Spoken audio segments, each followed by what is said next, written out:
समय नहीं दूंगा, 2 ही मिनट का समय लूंगा।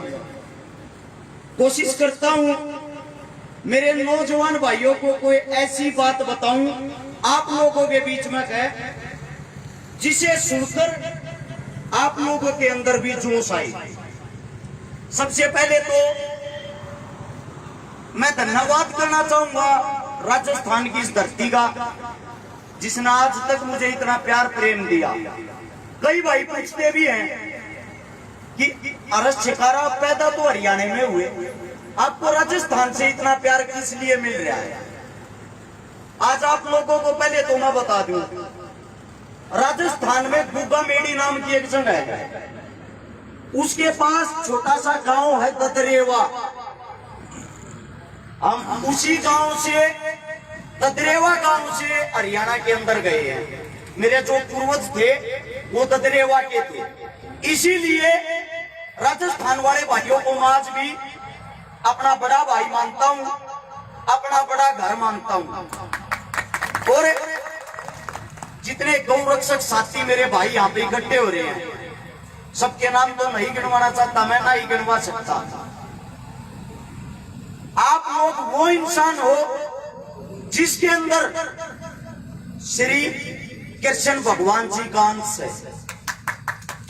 अपने आप के लिए एक बार जोरदार तालियां बजाना। अब गौर से मेरी बात को सुनना। हमारी गौ माताओं की सामने बैठी मेरी बहन बेटियां, हमारी बहन बेटियों की क्या हालत थी सोच भी नहीं सकते। एक बारी वही दौर, वही समय आप लोगों को याद करवाना चाहता हूं, जिस वक्त हम गुलाम थे, हमारे ऊपर गोरे लोग अत्याचार करते थे। उस समय हमारी बहन बेटियों का, हमारी गौ माताओं का क्या हाल था, क्या आप लोगों को पता है? जब बड़े गांव में कोई किसान अगर लगान देने से मना कर देता, उसके साथ अंग्रेज क्या करते थे, सुनकर आपकी रूह कांप जाएगी, रोंगटे खड़े हो जाएंगे। सिर्फ 2 मिनट की बातें आप लोगों के सामने बताता हूं, वही गुलामी का समय आप लोगों को याद करवाता हूं। एक दौर था 1947 से पहले का, इसकी थोड़ी को कम कर दो ना, मेरी आवाज में नहीं सुनती, उसमें और ज्यादा सुनेगी, इसीलिए तो दूर से बोल रहा हूं, थोड़ी कम कर दो। एक दौर था 1947 से पहले का, गुलामी का दौर, जब किसी किसान के घर में अगर 100 क्विंटल अनाज होता था ना, किसान सिर्फ 10 क्विंटल अनाज रख सकता था, बाकी 90 क्विंटल अंग्रेजों को कर देना पड़ता था। और अंग्रेज पता है, जो कर के लिए मना कर देता, लगान के लिए मना कर देता, लगान फिल्म देखी होगी आप सबने आमिर खान की, वो उसी चीज से लेकर है। अगर कोई लगान के लिए मना कर देता, अंग्रेजों की फौज आती थी उसी गांव में, उस गांव को घेर लेती थी। सभी को पता है, अगर हिंदुओं को किसी से प्यार है ना, तो अपनी बहन बेटियों से और अपनी गौ माता से। अंग्रेज आते, आकर हमारे गांव को घेर लेते, उस परिवार को चौराहे के बीच नग्न अवस्था में खड़ा करते जिसने लगान देने के लिए मना किया। और अब बातों को, एक एक बात को ध्यान से सुनना है, समझना है। सबसे पहले हमारी बहन बेटियों को वो हत्यारे निर्वस्त्र करते थे। निर्वस्त्र करने के बाद, जैसे पलाश होता है ना, पलाश, ऐसा एक जमूर होता है जिससे हमारी बहन बेटियों के अंगों को तरोड़ते मरोड़ते थे। जब तक तरोड़ते मरोड़ते रहते थे, जब तक वो बेहोश होकर जमीन पर ना गिर जाए। और पूरा परिवार, पिताजी, भाई, काका, ताऊ, उस तरह को बैठ के देखते थे। किसी में इतनी हिम्मत नहीं थी अपनी बेटी को बचा ले। और फिर वे बारी बारी हमारी उस तड़पती हुई बहन के साथ, जो बेहोश होकर जमीन पर गिरी है, बलात्कार करते थे। बलात्कार करने के बाद उसको मौत के घाट उतारते थे। फिर उसके पिता उसके भाई को नग्न अवस्था में करके पूरे गांव का काला मुंह करके चक्कर लगा के 100 कोड़े मारते थे। हालत ऐसी होती थी गरीबी में 10 से 5 कोड़े में इंसान बेहोश हो जाता था। जब तक 100 कोड़े पूरे होते थे ना, उस किसान की मृत्यु हो जाती थी। हमारे सामने हमारी गौ माता को, सबको पता है, हम अपनी गौ माता को माता मानते हैं, माता का दर्जा दिया है। इसकी गर्दन पर आरा रखकर बीच चौराहे में काटकर इसको पका के हमारे सामने दिखा के खाते थे, हमारे को दिखा के खाते थे। ऐसी भयानक क्रूरता लोगों को डराने के लिए इस्तेमाल करते थे वो लोग। एक किताब पढ़ी थी मैंने, अंग्रेजों का एक अफसर था जिसका नाम था कर्नल नील।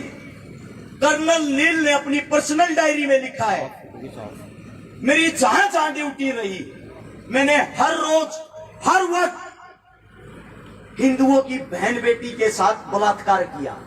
उसकी ड्यूटी वाराणसी थी, मथुरा थी, आगरा थी, दिल्ली थी। अपना ये जो एरिया ना, इस एरिया में भी वो इंसान रह के गया।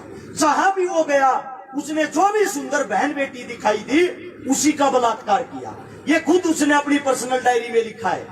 फिर अंग्रेज एक नया रूल लेकर आए आपकी गौ माता और आपकी बहन बेटियों के लिए, क्योंकि अगर कोई सिफारिश या शिकायत करने के लिए जाता तो अंग्रेजों के ही अफसर थे, उन्हीं का राजपाट था।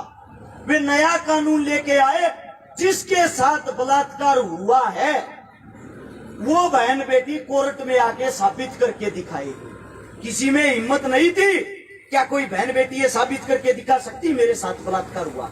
100 में से मुश्किल 4 या 5 आदमियों पर केस दर्ज होता था।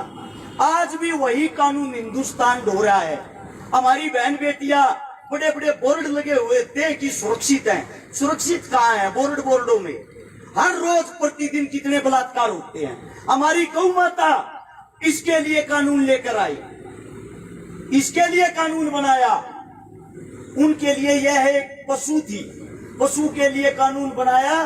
पशु पर अत्याचार करना गैर कानून है।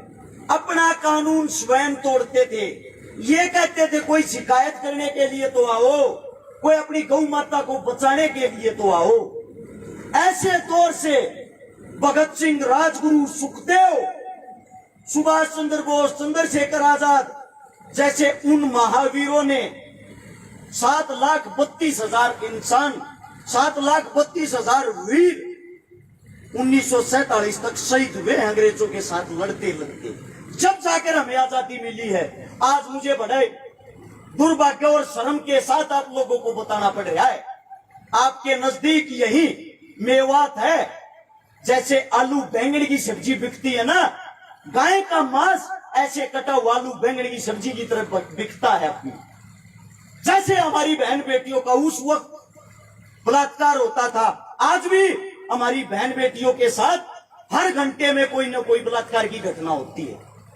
और मेरे जवान साथी, मेरे जवान भाई नारे लगाते हैं, जोश में चिल्लाते हैं। मैं आप लोगों को एक बात और भी बता देता हूं, मेरी जिंदगी बहुत कम है, मुझे इस बात का पता है।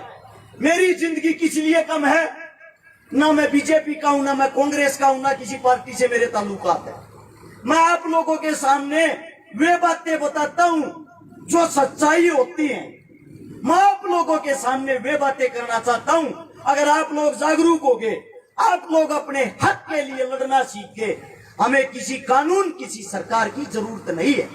और जो इंसान सच्चाई की बातें करता है ना, उसको पक्ष या विपक्ष कोई ना कोई जरूर मरवा देता है। आज तक कापी किताबें उठा के देख लेना, भगत सिंह, चंद्रशेखर आजाद शहीद का दर्जा नहीं, आतंकवादी लिखा जाता उनके नाम के पीछे। सुभाष चंद्र बोस जी दूसरे देश से सेना बना के ले आए, इतना बड़ा काम किया, इतना बड़ा कर्म किया, आज तक कोई उनकी सच्चाई नहीं बता सकता, उनकी मृत्यु कैसे हुई। मैं मेरे साथियों से, मेरी बहन बेटियों से, मेरे भाइयों से सिर्फ एक बात कहना चाहता हूं, अपने काका ताऊ भाइयों को इग्नोर मत करो, अपनों के लिए हक की आवाज उठाओ। आप लोग है ना मुर्दे मत बनो। मुर्दों का तो ये देश ही हो रखा है, इससे ज्यादा क्या मुर्दे बनोगे। रोड के ऊपर गाय मरी पड़ी हुई ना, एक्सीडेंट हो, पास से निकल जाते हैं। इंसान मरा पड़ा हुआ ना, उसके पास से निकल जाते हैं। वो आप ही का भाई है, आप ही का बेटा है। ये गौ माता है ना, गौ माता ये आप ही की माता है। आप ही से ये अगर आप इनको खिलाओगे, मैं गारंटी के साथ कहता हूं कभी घर में टोटा नहीं होगा। आजमा के देख लेना।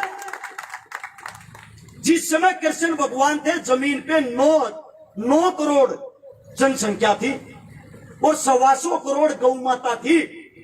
किसी के घर में किसी चीज की कमी नहीं थी। आज हमारे भारत की 125 करोड़ जनसंख्या है, मुश्किल से 9 करोड़ गौ माताएं बची हुई है। ये जो भाई ये काम कर रहे हैं ना, इनका सहयोग करे, इनका साथ दें। उंगली उठाने वाली दुनिया होती है, काम करने वाले बहुत कम होते हैं। आप लोगों को मैं ये कहना चाह रहा हूं भाई, जितने भी गौ भक्त हैं, कोशिश करिए, करते रहेंगे जब तक जीवित हैं। आप लोग जहां अपना पसीना बहाओगे, टीम रक्षकार अपना खून बहा देगी वहीं पे। माफी चाहता हूं कोई शब्द गलत निकल गया हो मुंह से, क्योंकि आप ही के बीच का आपका ही बेटा हूं, आपका ही बच्चा हूं। मैं कोई अभिनेता नहीं हूं कि बड़े बोल सीखे हैं या बड़े बोल कहीं से पढ़ के आया हूं। एक अनपढ़ सा लड़का, अनपढ़ सा बेटा हूं। आप लोगों की संगत से 2 बात जो सीखी है वे आप लोगों को बताई है, और फिर भी जाने अनजाने में कोई गलती होगी हो, मैं माफी चाहता हूं। इतना प्यार प्रेम देने के लिए आप सभी साथियों का धन्यवाद। राम राम। और एक साथ नारा लगाएंगे, गौ माता का जोश होना चाहिए। एक भी इंसान में जोश नहीं था आप लोगों में। तैयार हो? गौ माता की जय, गौ माता की जय, भारत माता की जय। धन्यवाद। जय। हाँ जी, देखिए 2.5 साल जी।